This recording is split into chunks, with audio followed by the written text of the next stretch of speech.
Hey, what is going on, everybody? How are you all doing today? I hope you all are having a wonderful and fantastic day today, and if not, hopefully you all will have a better tomorrow. So today I wanted us to have a discussion about how you should treat the characters you write.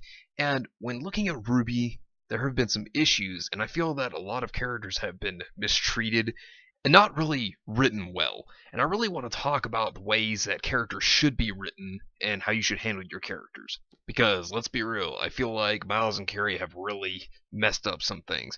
But before we jump right on into this discussion, I actually wanted to give you all an update. So next Saturday, I will have the review for RWBY Volume 1 out. So, everybody, it's been a while, been a long one on trying to get this worked out, but finally, I'm getting it set up. It's almost done. So, I hope you all are excited like I am about it. So I thought I'd update you. But anyways, sit back, relax. I hope you all enjoy, and let's jump right on into this discussion. So when looking at RWBY and the characters to the series, there have been a lot of issues since Volume 4 and have actually carried into Volume 5. So we've seen a lot of mishandling and misunderstanding of characters, some character arcs being really bad in comparison to others, just several issues all around. And when it comes to characters in any series, you must give them the proper attention, focus, and character arcs they deserve. Because if you do not do this, it'll be awkward. It could even feel inconsistent because of the lack of focus. And when looking at RWBY, there have been all of these issues, not just one of them. Each of these issues have really surfaced. And it's almost as if the writing staff doesn't know or understand their own characters at this point. And I'll give it this, some characters have been written well, in which I'm going to talk about that. A couple characters that are good examples of good writing. But when you treat your characters just by throwing them to the side or feeling like they're not important or just making them be a character but with no personality, then it's a problem to the series itself, especially when these characters have been built up prior with personalities, with goals, with several different things they want to do, and then you just decide to throw that all away for the plot, which has been very problematic, and then the characters just don't even feel like themselves anymore. They just don't even feel like characters. They just feel like they're there to be there because, oh look, the plot demands you be here. And that is a bad thing. One thing you have to have is you have to focus on your characters. That is a big thing. And yes, from time to time, there is going to be some focus on other characters. I mean, you're going to have your main characters, you're going to have your supporting characters. But when you look at it, when a main character is having an arc dedicated to themselves, now, like I said, there will be other main characters. Now, this one main character, it will be mostly dedicated to that one to develop and grow their character. The focus will be put on them, but that doesn't mean that you still don't have focus on the other main characters. They are there to help with the plot progress as well as that character, since they are in relation to that one character. And what you want to do when you're working on any of them, any of the cast, you want to make, whenever you're at their point of their character arc, when you're right there, you want to make a compelling story. You want to go from point A to point B. You want to get them from the situation they're in. That could be a bad one. That could be them starting off, because everybody starts somewhere, and you could push them along to becoming this great person who achieved this issue. Because when you don't put the focus into the character, when you don't try to make a compelling story arc, it's frustrating. It's frustrating to see this, and if you're writing the compelling story arc, here's the other thing. If they have gone through a mistake that they did, and then you constantly have them be one-dimensional and do the same thing over again, that is another thing that makes no sense. If they've already learned from this issue, but you continuously keep hammering it in that they're doing the same thing. You can't do that, because it's like they never learned anything at all if you make them do the same mistake over and over and over again. And these characters, because you're trying to make them grow, they're learning from the said mistake the first time. If they continue to do it the second time and over again beyond that, then they're not learning, they're not progressing. And that's not how you should treat a character at all. You need to treat them with a good, compelling arc, something that's going to move them forward. You have to have a plan for the characters. And if you look at RWBY, for example, and I'm going to bring her up for a second, think about her is, yes, she needed development in Volume 4 and Volume 5, both. She needed development. they poorly executed that depression, which was really bad. They could have at least given a segue to it, just a little bit of something even to show her depression if they really wanted to point that out there. They didn't do that. The other thing about RWBY is she was with a team of characters that needed to be developed. And what they did was, instead of at least try to slightly put in moments with RWBY trying to throw something emotional for her character, they would either cut her off because of something, or B, they have to develop the other characters, because Ren and Nora needed it. And to tell you the truth, that wasn't that bad. But with RWBY, that's no excuse. And one thing I have to say, and I want to look at good writing for characters, good character arcs first. When you look at Blake's story, in the beginning, yes, it was repetitive to what the end of Volume 1 set up and what Volume 2 was a bit. But over time, Blake got good development. She really did. She learned from running away. She learned that she shouldn't be doing that, and she learned that her friends and family are there for her. But she wasn't the only character in her own arc to get focus. I think, personally, in Volume 4 and Volume 5, it was good for Sun, because this gave him some good supporting role focus here. And that was good for Sun. I mean, it really showed the wisdom of his character when he was trying to help Blake understand that running away is never the solution to the problem. And not only that, but it showed that he was a good supporting character in general. He was something that Blake needed. He was the positivity that she needed in the glooming state that was going on in Menagerie because of the White Fang. I think that this was a good role for Sun during Blake's arc. And his character was one of the better parts, I think, of Blake's arc, realistically. I think that he really did do good, and they focused on him pretty well. It's not like they did with RWBY here. He had focus. He actually had a few fights. It was done very well for Sun, in my honest opinion. I think that that was great, and I really liked Sun even more because of it, and I liked him before. I also liked Blake's parents. They were cool. Gira and Kali are great characters. You could see that Gira was that influential father figure. He was a good guy who wanted the best for his daughter, which a father should be. And then her mother, which was also an intellectual person, but she was funny. She was kind of like another source of positivity in her own daughter's life. And I liked that. And overall, I'm going to say this. Not only was this good writing, but Aaron Zek knows Blake's character. I appreciate that, and I respect Aaron Zek for actually understanding and knowing her own character.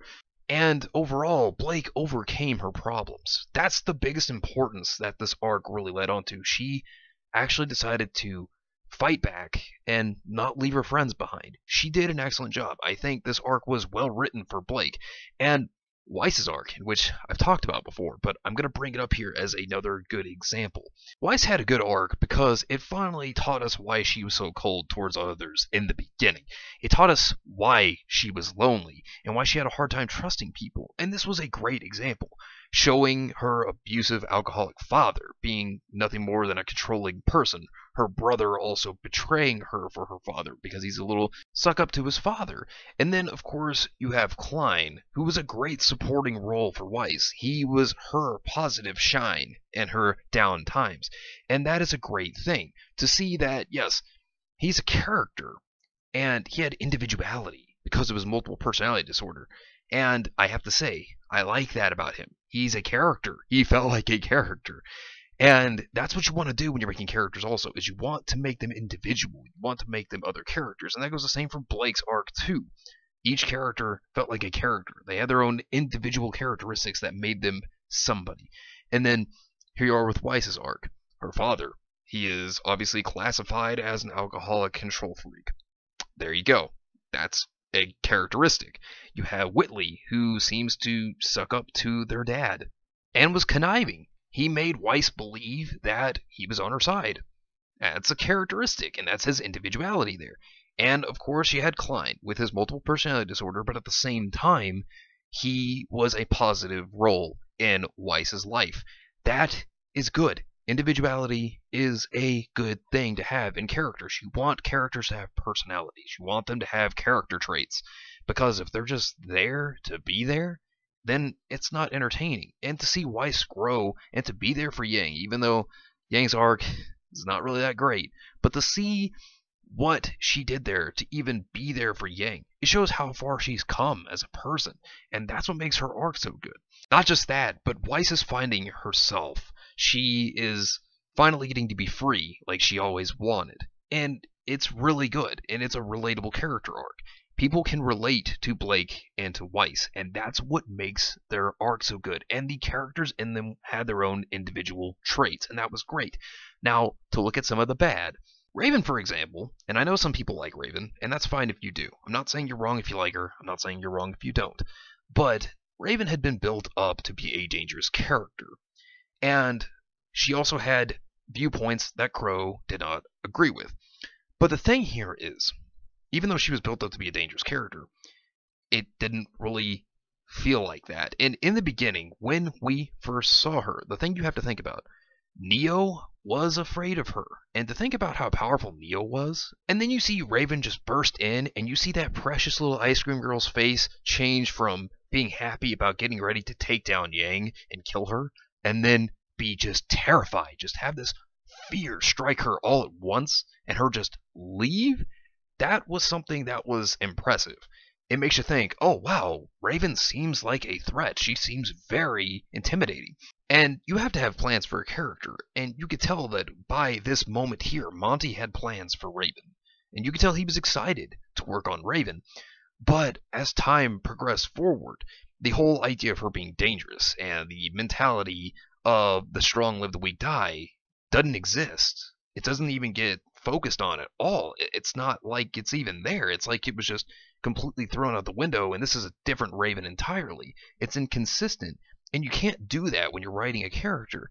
You can't sit there and just change them around because you feel like that's what you want to do. You can't make things the way you just want to like that for no reason. You have to really give a reason. You can't treat your characters with disrespect like that. And Raven became a coward. She became a character that I don't think a lot of people expected her to really even be. I think we all expected more out of her, and that's why she became disappointing to a lot of the fans.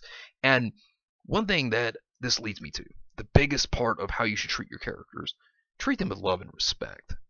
Because here's the thing.